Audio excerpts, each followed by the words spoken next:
2008. That's fantastic. And I was actually telling Romilla, I was in England at the time, and I rushed out and got it because it wasn't available yet in USA. So tell us about the workbook. And this is the workbook. That's the workbook. I suppose the difference is, thank you, the difference is that there are a lot more exercises. Because it still teaches you about NLP. You've got the little things on the side which say NLP playtime, or there's a tip and there's an anecdote, but there are a lot of exercises that you can work through for yourself in situations, and I suppose it's like having a coach. It really is. And so it's taking it a step further, isn't it? The information that you've learned in the first book, NLP for Dummies, you can then, when you're more comfortable with it, you can do the exercises with people or by yourself. Yes. And really get that experiential information with NLP that you kind of need, right? Because they say you can't learn NLP from a book, but you can get some very useful information from the books that you have, and you can practice so that you're comfortable. Now, this would be great for a study group, wouldn't it? It would be very good for a study group. Yeah. Yes, definitely. So if you had 3 or 4 friends that were interested in NLP, you could get together around the couch and of an evening, go through a few of the exercises, or you could take exercises from that, and if you had even a larger study group, you could work through exercises in your workbook. Yes. Yeah? Definitely. So that's a lovely idea, actually. Yeah. Yes. There's lots of things you could really do with it. NLP also is great in other scenarios, not just for people that are interested in just doing NLP training. What else is NLP good for? Okay. I discovered it was very good to get a recalcitrant 8-year-old to bed on time, because I did the NLP double bind. Yeah. Do you want to go to bed now or in 10 minutes? And I thought 10 minutes later I'd have this battle, and suddenly there's this little body going up the stairs. Isn't that fantastic example? It was. And of course, double bind is used in sales all the time anyway. I'm sure everybody who's listening has experienced a double bind somewhere.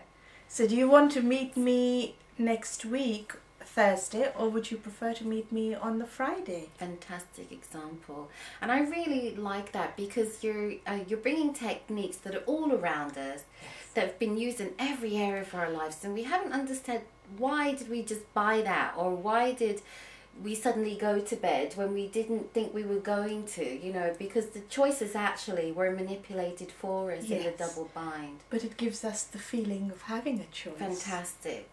I think there are 2 things that I would like to add. Yeah. I think what I've learned from NLP is that it is very much common sense with labels put on. Yes.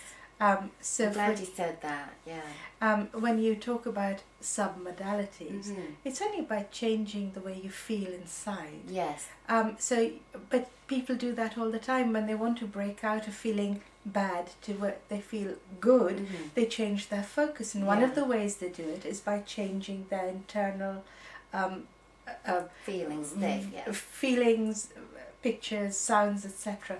So everyone does it, except that now it has a label. Yes. And I think the other thing that I wanted to say is that I had a conversation the other night with someone about, so you can get people to do what you want. Yes, you can get people to do what you want. But people aren't stupid. I think they will, when they know they're being manipulated, that's when they'll back off. Yes. So I think it has to be very much a win-win situation. Yes. I can't sell something to someone that won't benefit them as well. Yes. I think I love what you're saying, because it's always win-win, isn't it? It is. NLP is always win-win. And so if it doesn't feel good, then muddy water, right? Back away.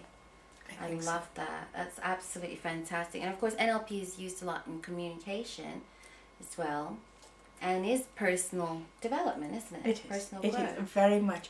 I think because, when I say about people coming on relationship wizardry to understand the psychology of their potential partner, I think before they do that, they have to understand their own psychology and be good with that. Yes. And really, looking at your book, NLP for Dummies, people can start to get a feel, even if they're not sure about coaching, they can get a feel of what NLP is. If they don't know anything about it, but they've just heard NLP being thrown around all over the place, they can get a very good understanding of what NLP is, and even start to work on their own feelings about themselves if they decide to take an NLP course, or if they don't decide to take an NLP course, they're still going to be I think there's two things again. Excuse me. One of them is everyone that I started my NLP life with, we were learning NLP. Yeah. For the sake of learning NLP. Yeah. But there's a lot to learn, and I think it's much simpler if you know what you want to apply it to first. Yes. You got an idea of what you want, and now you start to figure out how you're going to get there.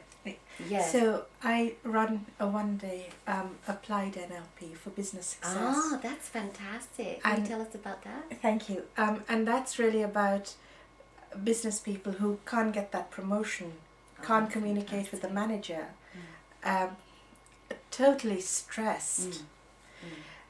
So it is about then coming and learning NLP with those aims in mind. Yes. And it isn't that then you're being taught the techniques. You are being taught techniques, but not necessarily with the focus on the labels. Yes. But more about how you might apply what you're learning. Yes. So it's teaching people to fish as opposed to feeding them. Yes. I absolutely love that, because there's a lot of people that come to NLP for many different reasons. And I'm seeing more and more people using NLP in business now. And I do think that you don't need to have the whole full shebang of NLP unless you're interested in going on and doing other things with it, or maybe later on you want to do that. In the meantime, you can take a course which is going to teach you how to get what you want, using powerful techniques like nothing else I've seen so far, in just teaching you strategies and how to go for what you completely want and get through your own self standing in the way, so to speak, isn't it? Yeah. So I've got strategies, for instance, the workshop I do on Beyond Distress, which is getting out. It isn't, I think a lot of terms are used for stress management, but I don't think it's enough just to manage stress. Right. I think it's about reducing stress. Yes. And optimizing positive stress. Totally, yeah. And you said the word strategy, and I think the way we do stress, there's a pattern to it. Thank you, yeah. And if we can break out of that pattern, then, but not only that, then discover how you do it when you are in flow, or when you're really pumped up and going for it. Yeah. And you can model yourself, you can model other people, and just incorporate those strategies in yourself. I love that. Thanks for saying that, because we do so much sometimes use NLP jargon that we forget that other people don't know what on earth we're talking about. Yeah, and that's absolutely right. That's what NLP is all about.